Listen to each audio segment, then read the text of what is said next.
Boom. I had to dedicate that song to you, though. Thank you. I appreciate it. I appreciate it. Because, nigga turned over without doing his taxes. Okay, when you going to get them done? ASAP. I got Amber Jones in the building. Hey, thank you for having me. I Hope I got the Arsenio Hall claps. Dang. I'm glad you came. Thank you. Thank you. Hey, whatever for you. You done supported me for a long time, so, I got you, man. I had to. I'm glad you came. I'm happy, man. I'm very, very excited about this episode today. So, look, I'm doing something different now. Normally, people know, y'all know, the listeners know my show get a little turned up, but I'm opening up different avenues to the podcast now. I got the uncut part. That's what we dropped last week. Shit went crazy. Went 10K plus views on the clip on TikTok. Still going up on bullshit clips we had. I ain't gonna cuss too much. Oh, no, you good. Trust me, you good. Do you. Please do. What else? Let's see. So we got the uncut. Now, I also want to talk with entrepreneurs, real bosses. Not the Instagram bosses, not caption bosses. Everybody. Yeah. Hey, hold on now. I was a pandemic boss for a little bit, man. PPP popping, you know what I'm saying? But I was too scared. I should do the PPP shit. Nigga still lit. But nah. Look, what's up, though? How you been? I've been good. Just working, Working. Same old, same old. All I do is work out and work. Motivate. I ain't gonna lie, you motivate me. Thank you. Like, That's when they say people don't be... You don't really know how many people you touch just by doing certain things. Mm-hmm. I can give you credit for a lot of this I got going on with this podcast. Thank you. A lot of people, I've been getting so many messages like that. Like, you don't know how secretly you motivated me and impacted me. So that's what keep me going these days. Dang, she going crazy. Like, what it is with you is like your discipline. Mm-hmm. Like, you keep going boom, boom, boom, boom. You do the same routine, everything going like... So she's successful. Because I want to look at people that got business I know personally that's real successful with their stuff, and they keep doing that. Like, all right, I got to be into my business. Anything I post got to be about something to do with my business. Like, right. you be doing that. You show the inside. Well, you keep a kind of like a, what is it called, like a boundary. Yeah. So you show so much, but you show just a little bit of your personal life. So we're gonna try to tap into some of their personal life today. But, let the people know what you do. Okay, so my name is Amber Jones. I own Life Key Financial Group Incorporated, Life Key Business Services LLC, and Life Key Tax Services LLC. Basically, all things financial literacy. I'm really big on generational wealth. How I got into what I was doing. I had a career-ending foot injury. I was playing professional basketball overseas, and my brother was in the NFL at the time. So I was studying to go back to medical school, but he went to buy our mom a car, and he had like a 500 credit score. Mm-hmm. And I'm like, how you got all these financial advisors and different people and your credit score 500? Yeah. And so I took a tax and financial class to learn more to help him, and I raised his credit like 150 points in 6 months. And so I started helping people around him, family, us, and it kind of just took off from there. So I really feel like God took basketball from me to help find my purpose, because I'm like, hey, I went to school, went to college, graduated in the top 1% of my class.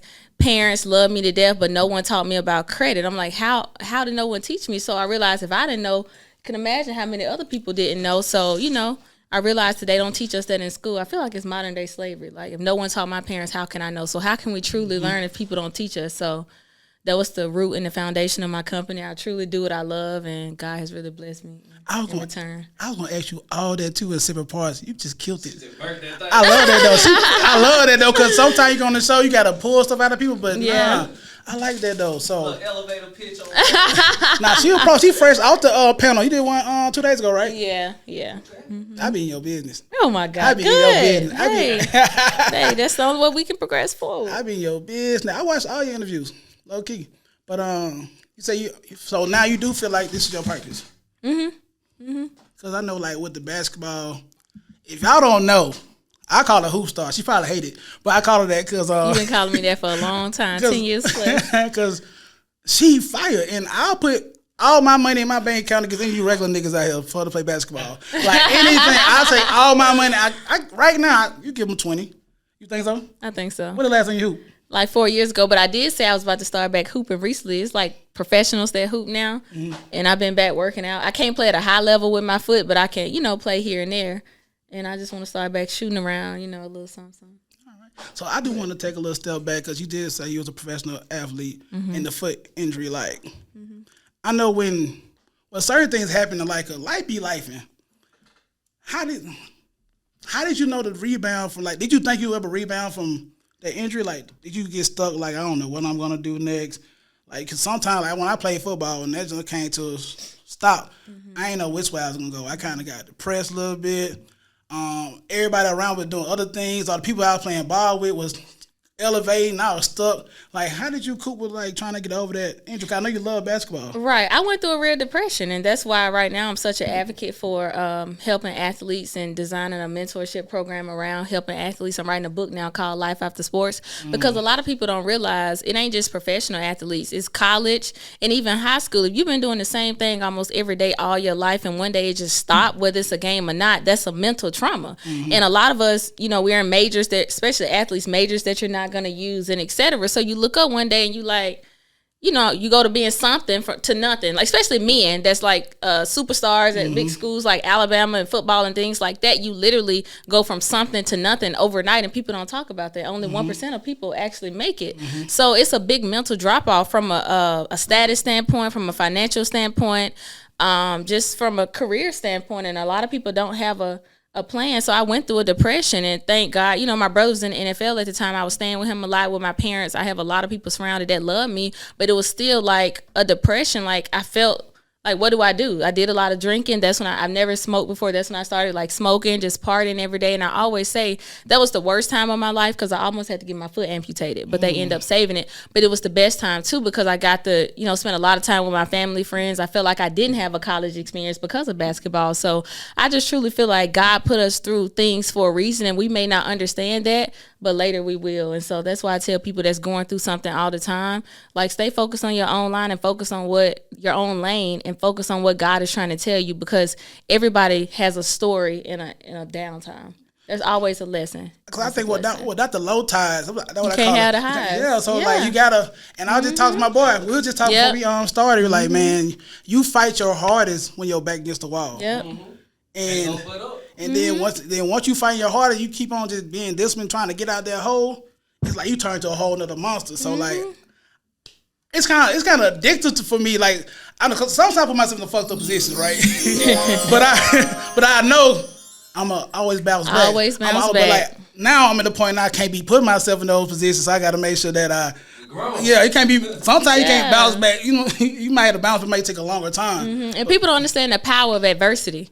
Adversity is what makes people all the time. That's why a lot of people who they say come from the struggle and stuff, that are people who you have to learn how to embrace struggle, embrace it. Because I don't know if y'all watched the movie Air. People, I did. Yeah, the line that they said that people think it's the destination, that's the goal, but it's really the journey. You are made who you are as a person in the journey. So you got to embrace that, whether it's good or bad. Hit one of them. Look at he messed. Come on.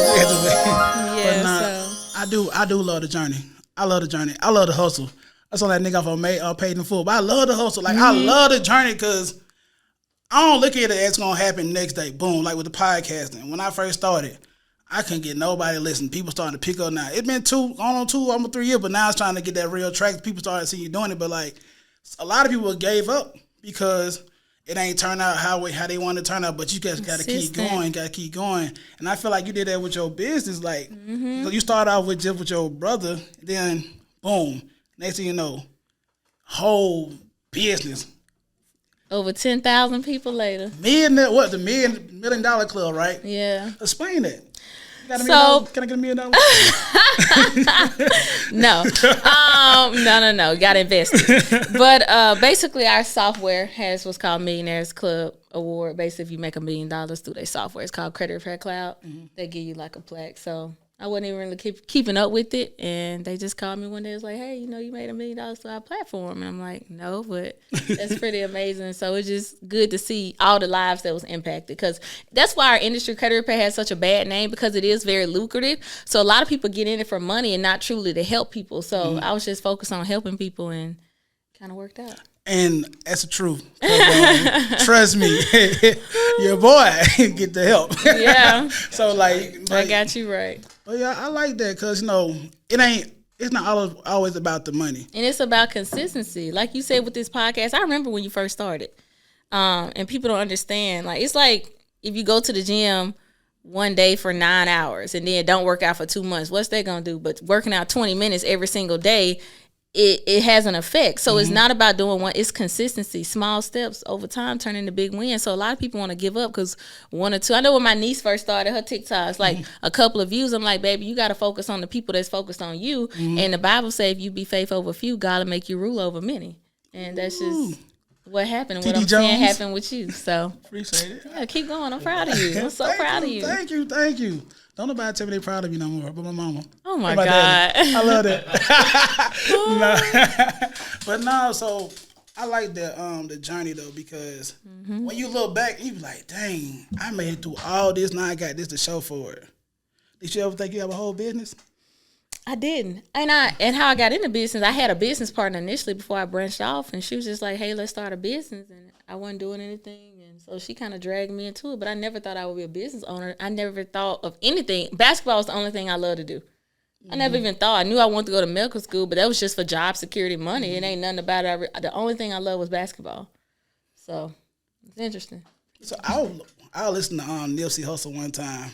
And, we talk about money, talk about entrepreneurship. He said, with money, we can't look at it like this thing that we got to worship. We got to use money like a tool. Do you agree with that? I think that's when I started investing in myself. When I started looking like, all right, I got paid. Let me use my job as my my record deal. Let me take my job money and invest it. Let me use the tool. Don't go do no dumb stuff with it. Don't go spend on. I just bought Buku Jordans. Yeah. All kind of stuff. I'm so mad. I gave away so many of my Jordans that I want so bad now. That's what I did. I did the same thing. When I did like a little, I call it not a spiritual cleaning, but I just got rid of a whole lot of stuff that I knew was holding me back. I need mine now. I want my junk back. I gave away joy. I gave like a lot of joy. I want to play those closets too. I ain't gonna care. I had to make something back. Play-Doh Closet gave me $20 for 4 pairs of shoes, man. I'm so weak. I also hurt though. I took them $20. I was mad.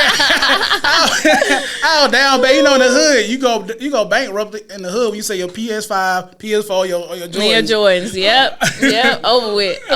So I had to bounce back. Then next time I know folks start opening up these doggone shops. I'm like, selling them for buku. Buying them shoes that I ain't sold on Facebook Market. Yep. But I'm like, come on, man. Black Cat Foes just sold for $12. Come on. What? Black Cat Foes. Yep. See, you had them too. You had them J's. We was one time we was in Jordan line together one time from them He Got Games. I was in so many Jordan lines and iPhone lines and in them we all in them back in the day. This one you gotta be real sneakerhead. You had to wait outside until they open the gate. Yeah. So you don't be, but you got a little special taste now though. You ain't doing just the Jordans. That's not true. Don't do that. I be peeping the wealth.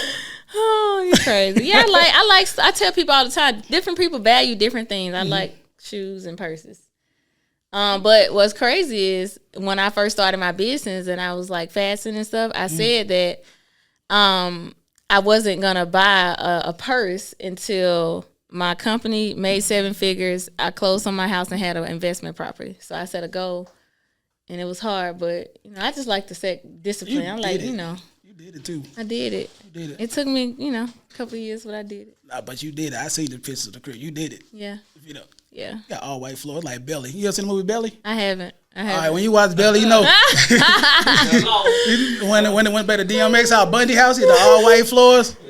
She got Bundy house. Nah, but I do want to talk about some other things too, cause like being a business person, or just being anybody, just period. Your circle got to be a circle that you all kind of hold each other accountable for, and y'all motivate each other. I see that you surround yourself by y'all all bosses, low key, not high key, cause I love Destiny. Ooh, I love Destiny. That's my dog. She been slinging wigs and going crazy. People don't know Destiny the one who got me back in the gym. For real? In the college, we stayed on the line fooling with Destiny. And now she the one, she got me back going. So how important is your circle? Like how important your circle is to you, and then how important should your circle be for just to give advice to other people? It's very important. It's one of the most important things to me. Grew up, my family. I'm really close to my family, my friends, line sisters, teammates. And people don't understand the law of environment. People say, if I'm hanging around these people, I'm not gonna be like, that's not true. If you have a pack of healthy dogs and you put an unhealthy dog in that pack, that healthy dog is gonna eventually get healthy. Vice versa, you have a pack of unhealthy dogs and put a healthy dog over there, that dog is gonna become unhealthy. It's the same way. It's just like our accent, our southern accent. Why do we talk like this? Because we see our parents, the people in our house. So we didn't try to start talking like that, but that's what we grew up with. So it's the same thing, whether people want to admit it or not. It's true. Birds of a feather flock together over time. So if you surround yourself with, I was so against that at first. I'm like, nah, I'm me. Like, ain't nobody affect me who in my circle. So I'm like, nah. But like, I start looking around. I'm like, ooh, I do need to probably not cut them off. I need to put them in a different distance. On different side of it. Yeah, you know what I'm saying? I still love y'all, but I got to do this different. So let me get in the position with somebody else or a group of people that doing a similar things to me, or are they elevating? Not saying my other people weren't elevated, but just we were on a different path. Right, and you have to be careful too, because I was talking to somebody and people want to cut people off bad. And I'm like, I wouldn't be friends with who I am now, me 5 years ago. Yeah. But who's to say that person won't catch up? So a lot of people like to cut people completely off, but you have to show them, hey, you have to go and do what you have to do and show them the way, and maybe hope that one day they'll come along. Yeah. So you have to, play it the safe way. So you don't just cut people off, or the people who's always been there and love you, but you just have to show them, hey, this is what I'm doing and this is what we can do if we change together, and eventually, hopefully, they'll catch up. Because I personally, I'm not a fan of that. I had to cut people off. I don't like how people go on social media and say the same thing. Cut them folks off. I'm not into throwing people away. Me too. Especially black people. Yeah. I try to, even like, you might wild out, as long as you're doing that too crazy, but but you might wild out, have a bad time. I'm not finna just hang up, like throw you away. I'm gonna find a way. I'm gonna still speak to you. I'm gonna make sure you're straight. Then once you get back on your path, come back, kick it. But I do not like the whole cut people off era. I ain't with that. I think it's some sucker shit. Be honest, because why you don't cut somebody you been dogs with your whole life just because they made one wrong decision, or they not doing the same thing, or you got a Bentley and he got an escort, but like, I can't be around no bro. They're like, no, I don't like that. Cause social media make it seem like you gotta be like this person, and that's not true. And I'm not a fan of that. I hate cutoff culture, but you won't. At the end of the day, I've been around a lot of wealthy people. And you see a lot of them, commit suicide and different things like that. Yes, money solves a lot of problems, but you have to be around people you love too. You don't want to get to the top and then you look around and there's nobody.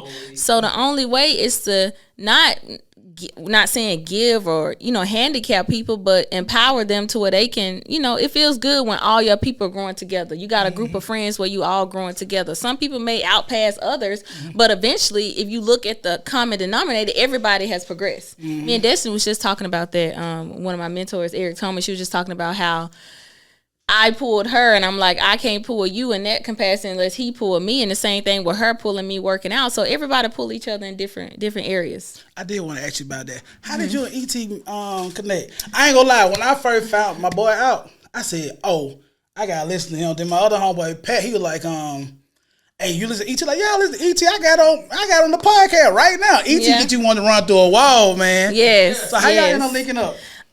So basically in college, I don't know if he had first started, but Coach Davis, our men's coach, he was one of the first ones to get, he came in and was speaking to us with Coach Davis.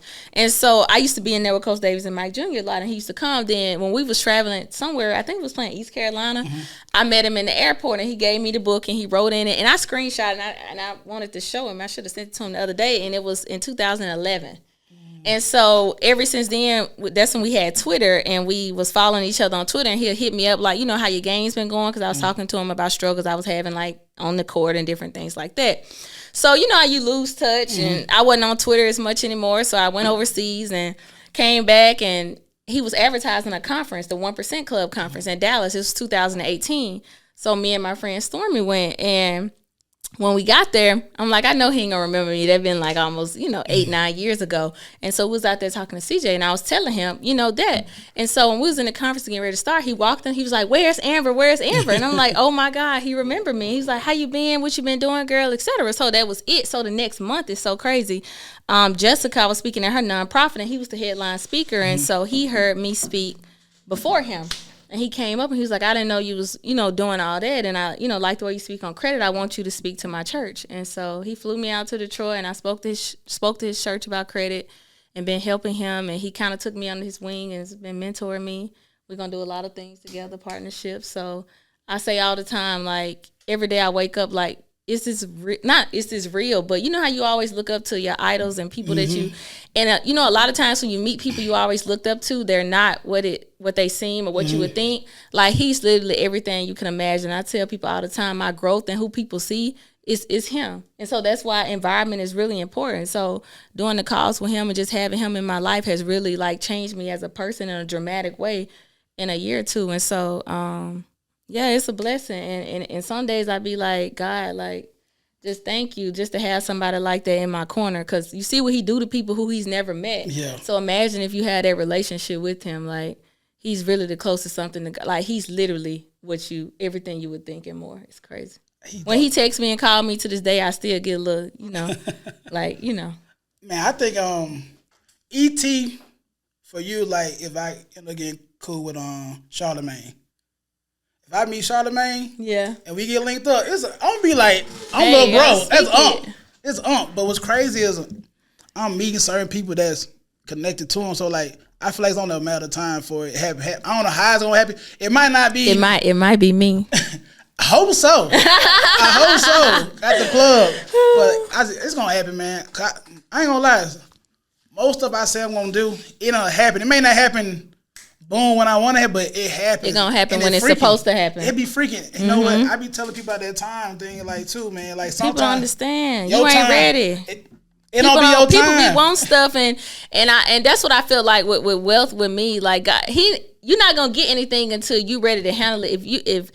If you had gave me $1 million 8-9 years ago, I would have had everything you can imagine, every purse, you know, God, he give it to you when you're ready. So it's the same thing, you know. So that's why you got to be preparing yourself, making sure you want your stuff, doing what you're doing. And that's why lately I've been trying to, I call it, well, I'm not saying I call it, but people say you making space. I really been just making space for my blessing to come through because I don't want to be put in a position where I get it and I just fumble the bag. I don't want to fumble the blessing, so I try to make sure I got this going on. I got my situation, my relationship. Like, I ain't that religious, but I do got a relationship. Yeah, that's all that matters. You made me go to Church of Highland. Yeah. And then they won me over with the cappuccino they had in the building too. I'm so weird. And they had donuts. I said, bro, I ain't going nowhere else, man. I ain't going nowhere else because I stay on 280. Yeah. So I just drive straight to the one. And I was, that church changed my life. People, you know. They had a little situation. That's what I said. This is what I said. At the end of the day, which again is what you have to do what's best for you. And not worry about what people say. You pray. You have your own relationship with God and do what you do. That church changed my life. At the end of the day, I've been going to church since forever. But like I tell my mom, you know, she going to white folks church. I had to hear from my mama every Sunday. But I'm like, and I feel like this is what we feel as African Americans, smaller Baptist churches and different things too. It's like, it's something they're doing to bring all these people to Christ. Like, look and see. Instead of talking about it, look and see type thing. That's the first time I actually had a relationship with God. And so to this day, even after the stuff happened, that's when I was really getting strong in my faith. And I'm the type where I know the word come through the person. So I ignored that. I couldn't afford with the pandemic. He's the vessel. Yeah, with the pandemic and where my faith was, and I couldn't afford to not go at that point. You know what I'm saying? So like now, you know, I'm venturing, you know, I know that my ending is not there. I know God is pulling me. I literally just posted this with my close friends. I know God pulling me somewhere else. But I appreciate him and that church and what they did, but I know God pulling me somewhere else. But no matter, a lot of people said a lot of stuff about me, but again, I knew it was my faith and I couldn't afford to not go at that point from a faith standpoint. I have to be in church. I just couldn't. So. Cause you also posted one time, you said, if you met me 5 years ago, I'm not the same person. Like, you gotta really meet me. So you don't know me. So what made you, get this, not get this faith, but like, what made you get more devoted into the faith? The Church of the Highlands in 2018, I got rebaptized, and then I connected with Eric in 2019. Yeah, that church and him. Simple, common denominator. I ain't gonna cap. When she started going to Highland, like, man, I said, I'm gonna get a lot of blessings. Let me try to get some of this rolled up on me. Next day, drove up to the church. I ain't gonna lie. When I started going to Highlands, I ended up getting my job where I work at now. Like, just going back to church. It ain't necessarily have to be the Highlands, but I had to go do something. Something. Because I wasn't going nowhere. Like, you know what I'm Gotta do saying? what works for you. And I really don't talk about it, but I'm churchy to the mug. You know what I'm saying? Like, my mama had me in church, like, every Sunday. So, so like, sometimes I ain't talk with you there. I might get a little lit. And I be like, you know, God got this for you. It just come out of nowhere. Then I just turn it back off. Because, you know, growing up, people made fun of you. You go to church every Sunday going, it's black trauma. I'm so weak. So, you know Sunday school. Oh, man. You can see and feel the I ain't on cap. My mom put me in youth choir one time. I was that motherfucker, pause, my bad. I was up there in front of the church with a mean mug the whole time. I'm like, I don't want to do this, man. And so I was mad. But then, like, I appreciate it, though, because a lot of stuff that was instilled in me, I still use to this day by going. So, you know, that's why I'm real big on faith and the power of the tongue. Mm-hmm. You know what I'm saying? So, I get it, man. So, we're going to take a little break right quick. So, yeah, so you're a real boss. Now, let me ask you this. I know sometimes with the role of being CEO,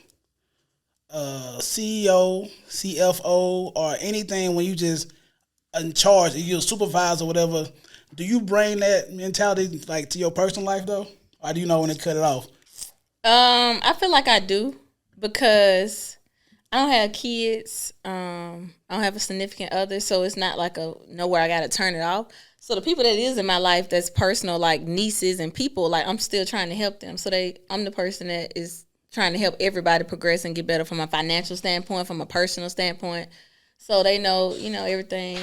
They be like, oh, you too serious, but you know, as long as you getting better, especially my niece, I have to keep her on, you know, track because I see her and myself. I get it. Everybody young. I tell her, dude, look, I wish I had lived a little more when I was younger, but just know I need to be here to balance you out and tell you what's right. Being that athlete though, it keep you kind of like in college. My first 3 years in college playing sports, it was like I missed out so much just living because you on that schedule, boom, boom, boom, boom, boom, boom, every day, everything tight. If I wasn't an athlete, I'm telling you what I would have been doing. It turned up. Man, turned up every night with Candace. I sure was turned up when I started playing. We get turned up. So, speaking of your niece, so you say you had a conversation with your niece and she told you raised your voice when you talk a lot to her. Mm-hmm. Like, is that because like you trying to teach her a way, or are you trying to like that's why I asked you, do you know when to cut off to being a boss and you know just kind of dial it down a little bit? I mean, one of the most things, again, I got it from here. One of the most things that I'm big on now, you have to be aware of yourself, your strengths, your weaknesses, all of that. And so, granted, she my niece, and there's nothing wrong with, you know, fussing when it's time to fuss. But I did realize, hey, you know, I am a little too, you know, hard. I maybe holler or get frustrated with her in situations where I need to be a little more patient. So I try to, you know, listen, because just because you're the person in authority does not mean that you don't have stuff to work on yourself. And I did realize, too, that I would over-talk people, especially, like, younger people like her. I was really big on cutting people off, or if I had something to say, like, go ahead and say it. So that's one thing that I've really been intentional on the last couple of years, because I'm like, dang, I do kind of cut people off, I do. So just taking a step back, even if it's somebody beneath us or needs, like, is this really an issue? Could I really get better at that? And I could. So you're not a person that's against criticism. No. Like some people take criticism real wrong. Like you can have a whole debate with somebody or argument with, and it'd be like they trying to help you be better, but you be so thick headed, like you can't tell me what to do. Even if they're wrong or I feel like it, I still see what they're saying and see, okay, I'm gonna look a little deeper. Could it be, you know, something? And a lot of times it is. Ain't none of us perfect. We all got stuff to work on. So like, let's say one of your employees come at you like, Amber, I think you should do this way, whatever. Like, do you listen to them? Because if it makes sense, like, okay, but you be like, nah, I ain't trying to hear, like, I hired you. Yeah, I do. And we have a lot of group conversations on how we can make the company better and progress. And then in small business, you know, it's different too in small business versus corporate. But yeah, I got a open door policy. And if they see something that they think we should be doing better, I definitely listen and take heed to it. But I hadn't always been like that. It's like my way or I'm like my way or no way. I know I'm right type person. It's a lot of time I was right because I'm smart, but I had to really work on that because I used to not listen to like this is how I feel and this is what it's gonna be. That's how I used to be. What made you change? Like, well, how just personal development? Yeah, personal development. You got to be aware of yourself. That's the only way you can go forward is being aware. That's the only way we can get better. How big is confidence with doing what you do? Everything. Confidence is everything, and that's what. he talked about. Like, he talked about average skill, phenomenal will. Somebody with average talent can beat somebody with skill. That's why basketball, the will to win. Yeah, teams that ain't as skilled beat talented teams every single day. It's the same thing, consistency and confidence. And we see it now. We in 2023, social media. Somebody that's consistent and confident, eventually, even if they don't know, I've seen people in my industry that's putting information, they don't know what the hell they talking about. Look up. That's the secret sauce to everything. It's confidence and consistency. Yeah. It's 2 C's. And so that's what I've been working really big on. And so that's with me. I'm not, so just to admit with me, I'm not a huge like marketer. I'm not good at posting about my business a lot, like on my page standpoint. And so that's why I've been posting my workouts every morning. It wasn't about anybody else initially, because of course it helped, and that's why we do what God tells us to do. Of course it has helped other people, but it was more so for me, because I'm like, being an athlete is what come first and what's natural with me. So if I can get consistent at posting my workouts every morning, then hopefully one day I can get consistent posting my business and posting information, because business was new to me. This stuff is new. I've been an athlete my entire life, so it's really hard for me to post about my business, but it's not hard to post about that. So that was the reason of me posting consistently, working out every morning, was to try to get consistent in my business eventually. And so, of course, that has taken time. But again, one day you're going to look up and I'm going to be consistent at it, and people going to think it happened overnight, but it took years to get, so I'm in the midst of it now. Not to cut you, I think when you post your stuff on social media, like when you're supposed to be in the gym, people kind of start holding you accountable for, like, you ain't been in the gym, like, you know what I'm saying? Like, dang, so I got to post this video. I got to do it for me, not because I don't be no hypocrite. Like, I keep telling people be consistent. I'm skipping the gym, whatever, so. Yeah, when I got sick one time, like in March, I got really sick, and I couldn't work out for like two weeks. I had so many messages, hey, I miss you. And that's when I realized, hey, this really helping people. Hey, I miss you. I miss your morning quotes. Like, you good, you know. Yeah. And so that helped me too, like, because I know people, because a lot of times I get back from the gym and I know I got a lot of work to do, but I know people be looking forward to my, you know. How important is the team though? Like, a lot of people want to be business owners, they want to do entrepreneurship, but they want to try to do everything by themselves, which is damn near impossible, depending on what you do. Like, how important is the team? I tell people this all the time. Everybody want to be Jordan. But Jordan couldn't. Okay, and so this is how I look at it. If you look at that Jordan team back in the day, guess what? You know who Dennis Rodman, Scottie Pippen, you know the whole team. But I have no idea who the other All-Stars was that year in the NBA. Like, people don't understand. Like, it's so important. And for me, I feel like God put me in this role. I'm a natural supporter. My natural role is to support, not to be. I was never the team captain. I lead more by example, not with my voice. I was never the team captain. So people have to understand that. You look at Amazon, you look at different places. Imagine how much money the number 3, 4, and 5 making in that company. Way more than any. You know, I seen a Jay-Z interview when he was saying people be laughing about people having 1%, but like 1% of Ace of Spades or $1 trillion company is way better than 100% of nothing. I already have 80% of something, 100% of nothing. Yes, so, yeah. Drive them gyms. Yeah, so that's how I feel about that. Man, I'm going to let you run the show. Oh, no. No, I'm just here to. Nah, I like that. I like that energy because we live in this world now where everybody want to be Yeah. And it's like, bro, some people can't be entrepreneurs. Somebody got to be the number 2, number 3. I got a question. What's the question, bro? So what do you say to a person who knows a little bit about credit, fixed their credit before, got themselves all the way up to the moon, acquired all kinds of things, and took care of all kinds of people, and then ended up falling flat on their face again and don't know which way to go to get back? I mean, that's life. Yeah, I mean, that's life. Just taking the steps to get it back. So you got 2 options. Fix it yourself, get somebody to fix it. Accept what it is and take advantage of whatever you can in that standpoint, and realize that, again, you're in a predicament. You can either go 2 ways, up or down. So granted, it ain't going to happen overnight. We're going to not be back at probably 750, 800 overnight. But again, with time, anything can happen, especially with credit. So definitely get it fixed for sure and tackle the issue. And what a lot of people do, and what I realize and what I was guilty at initially is and that's why I said with my friends, we're gonna start having, like, when we meet up, we're gonna have some financial meetings. Like, people don't write down all your bills. We be so scared to look at the bills that's coming out to write it down. That's the hardest part, is knowing what the hell is going on. Facts. When you know what's going on, you'll feel so much better that, okay, I know I'm in over my head, but at least I know. And so that's what I say, always, know and be aware, and just start taking the steps and just take it one day at a time and not look at the whole mountain ahead of you. You got to take it one day at a time, because if you do look at the mountain, then that's where you're going to end up doing nothing.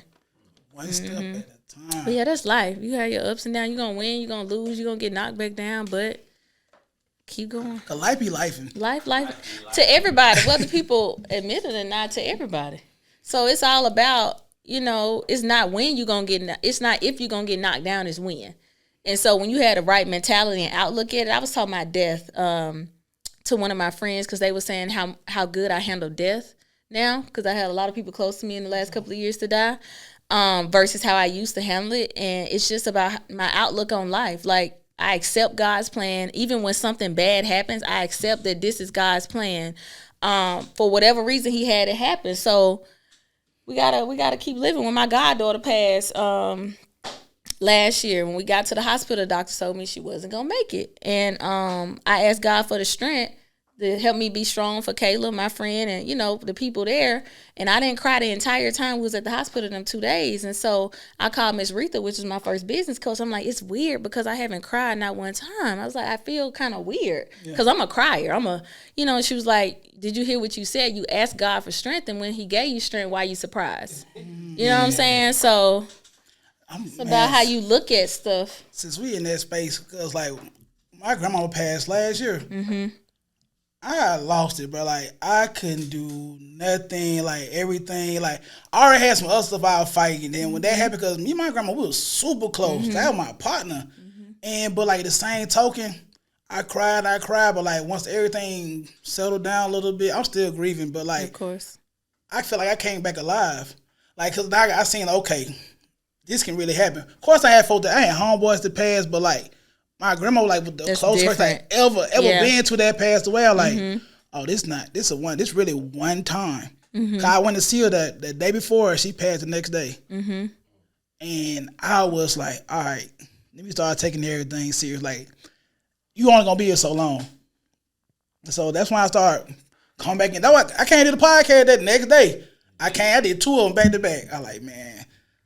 Still what she want me to do, like, but I gotta click in. Like, now, like, I feel like I gained more strength of, like, trying to, and more awareness of what's going on. Like, this enjoy life. You gotta keep going. So, like, death is, but that's why purpose is so important, because you got people depending on somebody that's watching this show. It makes their day, or they're looking forward to hearing you. So that's why I tell people, even if it's not within your job, you're not making money, you have to find a way to impact people. So when you're impacting people and you're helping people in whatever way, whether it's laughter, whether it's, it doesn't matter, then it helps you show up and it helps you keep going forward. But if you ain't got nothing to really live for, or people that's not depending on you to change their life in some sort of way, it's easy to go into depression. It's easy to get into those spaces. So, when you make an impact, and people look at impact different, this is impact. If you're impact is impact. Yeah. So, keep going for sure. So, like, I know as a busy person, running everything you do, and personally, like, what do you do for mental health? Like, what kind of breaks you going? Because you busy. Yeah, I mean, I structure. I used to, like, I tell people all the time, when I was building my business, I used to wake up 6 o'clock in the morning, go sleep 2, 3, sleep a couple hours, do it all over again. I did that for 2 years while I was building my business. But now, like, it kind of run itself. I don't have to work as much, so I have balance. But again, when you doing something that, like, I don't really feel burnt out a lot. Yeah. I do take breaks because, like I said, I don't work as much now, and I go to the gym in the morning.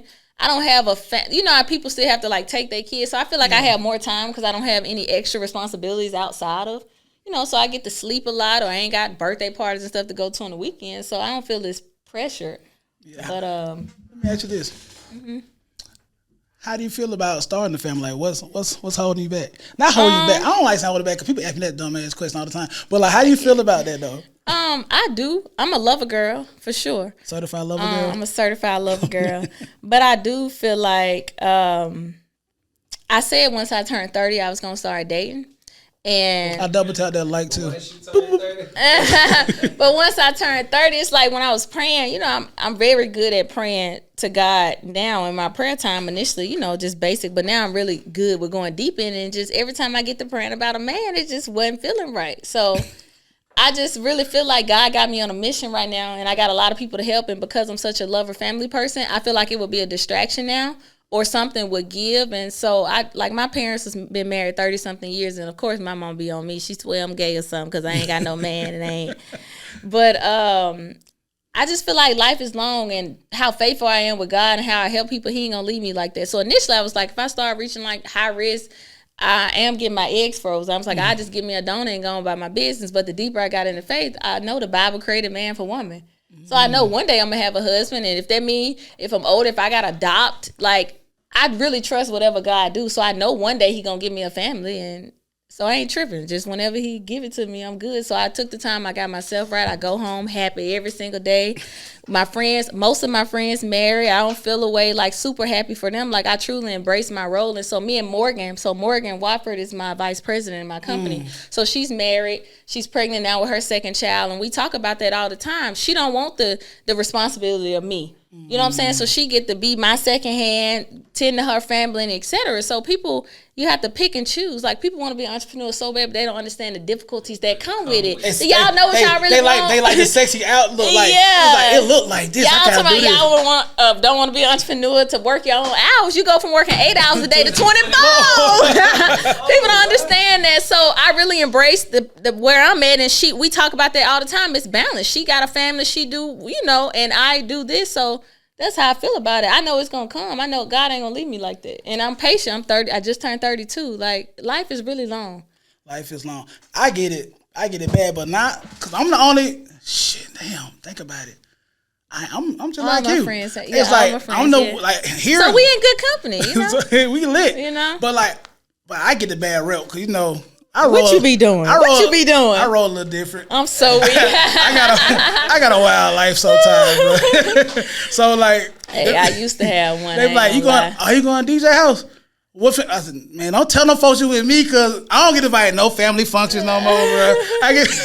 I'm so weak. You crazy. I already know my role, man. I'm probably gonna be like Diddy, man. I'm be like 50-some years old. Give me a Carisha, please. Hey. But I'm cool. Like, Yeah, do your thing. I want to get. I think marriage is dope. I don't know if I'm ready for that though. You know what I'm saying? Yeah, and then a lot of young people they end up divorced and stuff. So as you older, you're more mature. You more, you done worked out the kinks in your life, and especially for men can get the girl they want. The more stable they get. So if you're not where you want to be career wise, you don't need to be in women anyway. Because I don't want to be. Like when I was broke, bro. I was like, bro, I don't. If you go after your goals and you can get any girl you want. So that's what you need to be focused on. So that's why I was like, bro. I said, let me get my bag right, because I don't get the girl that no shade to anybody that I dated before. Like, just an example. Like, I don't want to get with this one girl, right? Why I'm at this way, and then when I get my bag super right, I got you because you're in proxy. You see what I'm saying? And it's different if you've been with somebody since college. You know that's different. But at this point, you better get that bag because they're gonna bring you to one. I don't care what nobody said. Women like stability. Women like Yeah, man. I would say it's true. Run it up. You can have any. I'm telling you. Yeah. Get yourself right.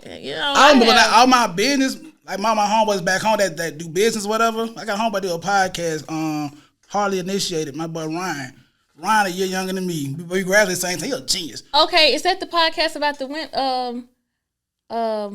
They be going viral, talking crazy. Okay, yeah, I met them at the Black Equity Con. Yeah, his name's Sean. It's Tyshawn and Ryan. Okay, so Sean is the one I met. Okay, his co-host Ryan. That's like my childhood best friend. Okay, yeah, I love them. We met at the Black Equity Con last year, before their podcast blew up.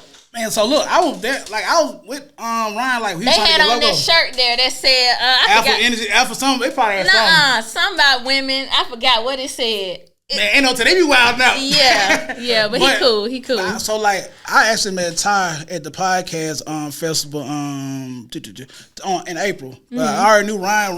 Ryan be putting me on game and stuff. But like most of my partners trying to do something that's outside the box. They not married, and it's not because they don't want to be like we gotta focus on this thing. This is my baby. This is my relationship right here. Exactly, and this is what I be tell people. dating and that take time. That take so much time to get to know somebody. Dating gotta learn what you like, what you don't like, all this and that. I got stuff to do. It's how I feel. So I feel like when that time come, like I'm gonna be chilling. But from a man standpoint, I feel like you need to be trying to get your, Right. Yeah. I'm like, Yeah. bro, I gotta have that thing. I gotta have that one. Yeah. I need like, hey, but I want her to be in her bag too. So like, boom. And I ain't one of them cats to be like, I said cats getting old. I ain't one of them dudes that be like, what you bring to the table, just come. Don't even like be no bum, but like we gonna figure it out. I hate them debates online. Man, it's so stop it. PSA, we tired of it, bro. But it go viral. It's situational. It goes so viral. I be trying to stay away from, but a lot of people talk about this. Like, bro, everybody talking about that. People be surprised that I love Kevin Samuels. For real. That was my guy.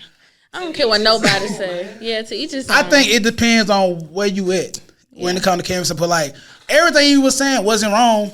It But was like true. his He delivery might not was said trash. it in the best way. Delivery was trash. But when, deep down to the core, he used to be right, and I used to be laughing because it's true. They called him. Yeah. I ain't gonna lie, I talked bad about it a couple times, but like, What's your dress size? I'm like, you can't be doing people like that. But I get it. But at the same time, Why like, you call? You know you know what time it was. You see what I'm saying? You see what I'm saying? But that's the athlete in me. I'm not sensitive, so Being an athlete and then jumping into life is totally different. Cause like you It can helps take you so much. you can take getting Ooh. chewed out. You can take adversity good because like you the whole time your whole life you training for that. You train for if something go wrong to make an adjustment, whatever. yep. And I think people gotta take. I think every kid to do some kind of sport, something that teaches them how to build. Yeah, so like, cause now when I be doing my job or whatever, like stuff get hard. Like, how can I adjust this way? My boss might go up, I take that shit and I keep moving because that athlete training. Then my dad was a drill Yeah. sergeant too, so like, Oh yeah, you got it honest. You I was like, man, it's Officer just right. man. Yeah. One time my coach was cussing me out in Arkansas. Coach Petrino, he was just going in on me. I'm sitting like this. He's like, why you got that stupid ass looking fast? My dad a drill sergeant, bro. So like, either you don't say what you gotta say, Right. or let me ride. But like, I hear you though. Like, I ain't no disrespect. So Yeah. like, I tell Coach Smith all the time, we couldn't stand that lady in college. We thought she was the devil on earth. But I thank her so much now because we are who we are because of that lady. Like, nothing can really break us. We used to be about to die, like, literally. So, so you say, oh, so you, man, dog, we the same person, low key. Some a little better than the song. She's a little bit better than me, but you know, I'm getting there, man. Gotta get that energy. You know, we networking, but yeah. what else I had to say? I had a whole lot I wanted to ask you because I don't get to see you all. I get to see you in passing. So we talked about consistency. Your magic man will walk through the door. I'm be hating. Let's see. So I guess with being where you are now, right? What's next? What you want after this? Right now I'm partnering with one of my rapper clients and we are starting, and we are starting something called Ghetto University and I'm so excited. I like Peasy. I love him. I like Peasy. Peasy hard, bro. I love him. But I like all the truck music too. Yeah, and How that link up? so basically, That's random. so Marcus Crenshaw, he owns like the women's basketball sports agency, the FAM.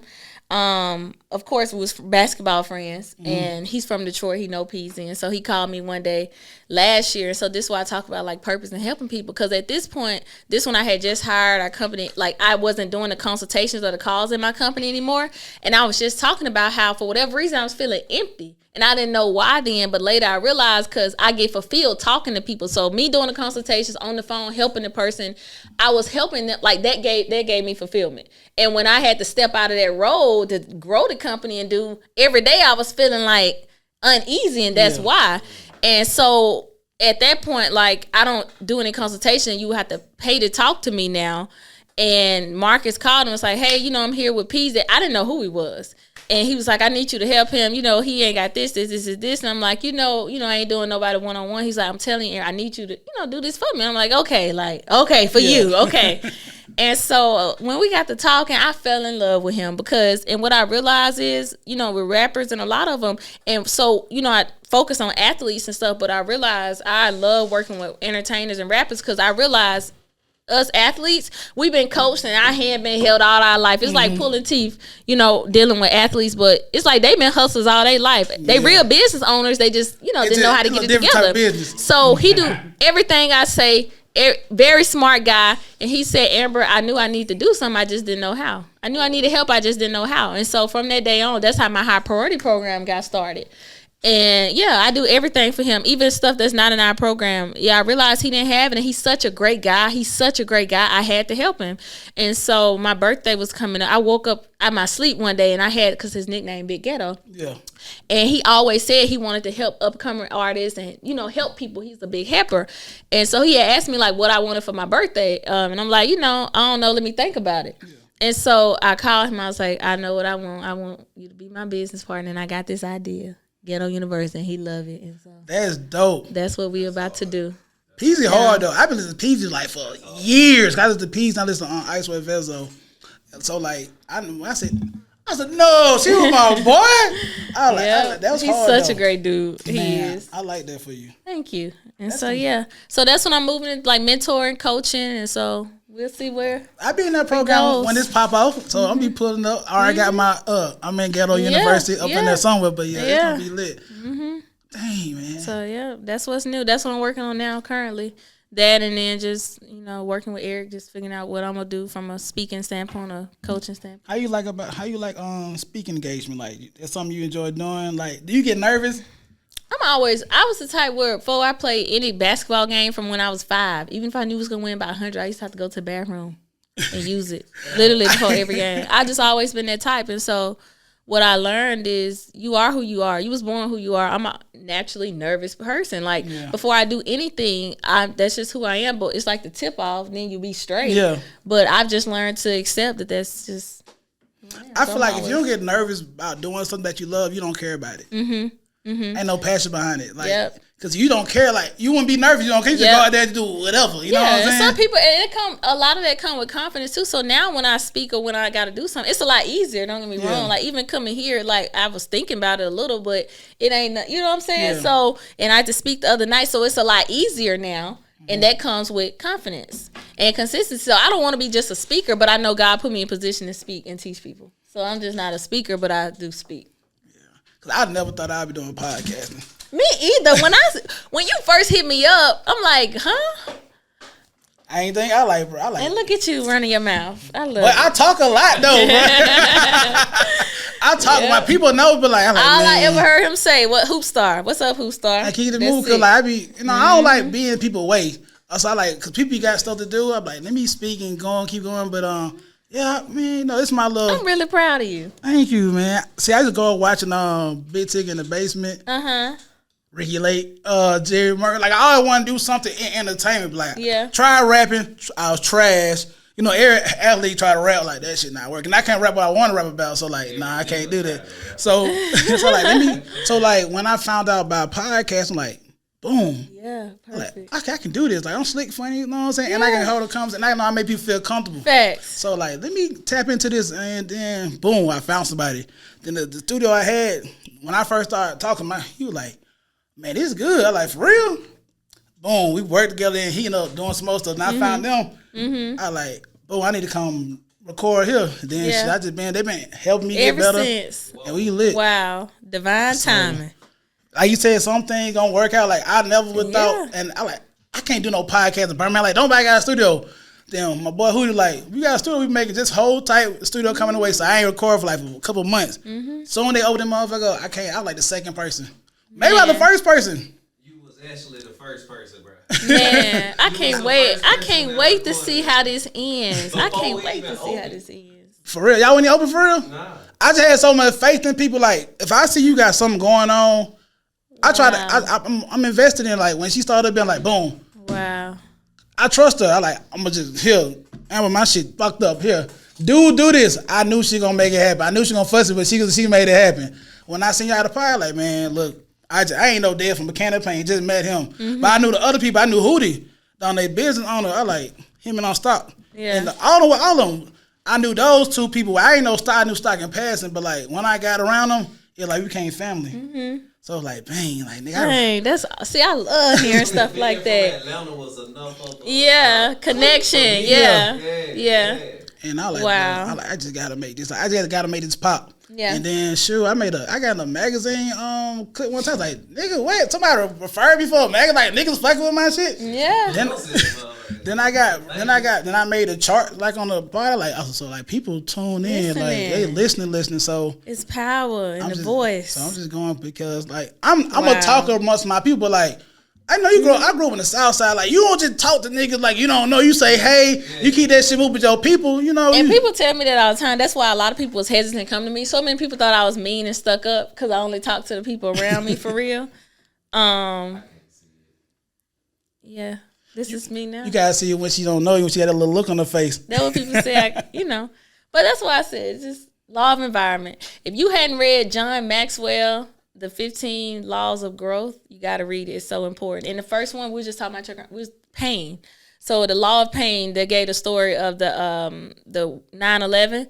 So the pilot of one of the planes, the wife, people were saying how they didn't see how she basically became a big philanthropist. She did a lot of stuff, and it was basically saying when something tragic happens or a lot of pain happens, you have to choose. Are you going to use it to your advantage, or are you going to let it? Because, a lot of people, we grieve, but a lot of people go in depression. They never the same. But one of the laws is the law of pain. You got to decide how you going to use pain. Are you going to let it pull you back, or you going to That's a fact, man. Yeah.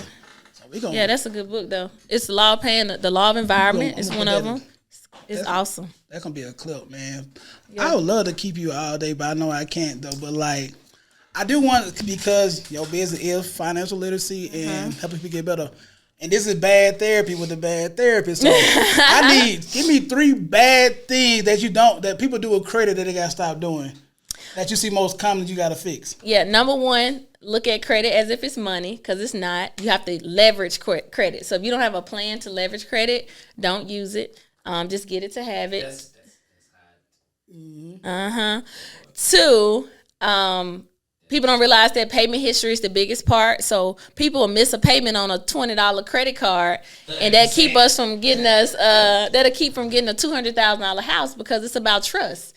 The bank say, if you can't pay this little $200 card, how can I trust you with a $200,000 house? Yeah. So, payment history, and then understanding that we live in a capitalist world. So you have to have credit. People are big on, you don't need no credit cards. My parents, everybody said it. We live in a capitalist nation. You have to have credit to get ahead, unless you was inherited money. So when we trying to grow with anything, like, this podcast, my business, when I start getting on social media, the people who have leveraged it, what they do, pay for ads. You got to be able to pay it. If you get a credit card on the business side and you got $20,000, you got time to leverage. So if it's personal, you don't have a business, you look at it different. But a business, you have to get as much credit as you can to leverage it, because that's how you get ahead faster and get the way you're trying to go faster. So that's 3 bad. Give me 3 good things that can help them. Good things that can help them is, 1, it could change your life, because you can have no money, but if you have discipline and you get credit to start your business, and let's say somebody wants to do this photography, you can get credit to buy everything you need to make the money to put you ahead. 2, you can get assets in your business name that's not on your personal. So when you're going to buy a house, you know how you debt to income. If your car is in your business name, that debt is in your business, so it doesn't affect your debt when you're going to get what you need. So, And I could buy a house with my business credit. Yeah, but you gotta pay 20% down. Yeah, it depends on where you are, but that's kind of difficult to do. What's number 3? Number 3, the good part about credit is you get the points. So you have to buy stuff anyways. For me, I got about 2 million American Express points. That's about $20,000. So the stuff you have to buy every day anyways, if you pay it off, every summer, I could do what I want at this point. All my flights I buy with my points, because it's stuff you got to buy, especially if you work in a product-based or have a product-based business. You have to buy a lot of stuff anyways. The points. That's how rich people live free. And so that's why credit card companies are $1 trillion industry, because guess what? 99% of people going to carry a balance, and they going to make the interest. But there's that 1% of people who use it a lot, who paid off every month, who get to reap the benefits. That's the point. The point of credit cards was to have the benefits. But most people not going to do right. But the people who do live free. forever off that business stuff. And that's some free game for That's y'all the free people. game, Because yeah. she charged, you heard, consulting fee. Money. So look, y'all got you gonna do a little business plan. Might do get 10% off mentioning bad therapy. Oh, for sure. We might throw that in yeah, there, but yeah, I got y'all. you want to let people know your business handles and everything. My Instagram is Coach Amber Jones at Coach Amber Jones. The link to all our services, you could text the word LifeKey, LIFEKEY to 38470, and that'll send you the link to pretty much everything that I have going on, websites and all of that. Say it again. Text the word LifeKey, LIFEKEY to the number 38470. Boom, and y'all Give you know where to everything you find me at, man. But if it's your first time tuning in, I'm hustle_porter on IG. That's the main page. Podcast page is _bad therapist. So where And does bad therapist come from? okay, so look. I need a backstory of All the right, name. so I get good advice and I get bad advice. Okay. Sometimes my delivery be real bad. Okay. And then sometimes I let people hang themselves figuratively with other shit. So like when they go left, I like, okay, come talk to me now. This shit done went wrong, so let's talk. And it just came from like people always calling me with they bad news and I always had to help people. Like every time I be a little kid, people always feel like they can talk to me. So like, and I used to want to be a therapist. Why people want to tell you my shit? I just do. So, you know what I'm saying? And everybody, so like, man, and then the bad was to throw it off because I'm not licensed. So this first time people hearing this, so like, I won't be a therapist, like but I can't be a real therapist. So I'm not so bad. like so it. like, I just like when I like hearing people talk. I like hearing people talk to me about the issue because I don't judge people. I don't care what you don't care. And him, she, them, they, all that.